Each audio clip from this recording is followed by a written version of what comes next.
नमस्ते, प्रणाम। मैं खेसारी लाल यादव आप सबको पैर छू के प्रणाम कर रहा हूँ और मैं आ रहा हूँ 31 अक्टूबर यानी इसी 31 को छठ के शुभ अवसर पे आपके शहर हैदराबाद में और मैं आप सबका इंतजार करूंगा। स्थान है मैत्री ग्राउंड, पटनचेरू पुलिस स्टेशन के पास में।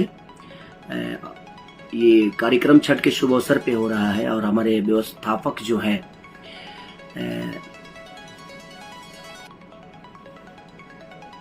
मसवी विधायक जी, माननीय श्री गुड्रेम महिपाल रेड्डी जी स्वयं आप सबके साथ रहेंगे। माननीय श्री मधुसूदन रेड्डी जी और अन्य सदस्य जो कि ये कार्यक्रम कराने का आप सबके बीच में मुझे बुलाने का काम जो कर रहे हैं वो लोग, और कार्यकर्ता व्यवस्थापक जो हमारे संदीप शाह जी हैं और बाकी समस्त सदस्यगण।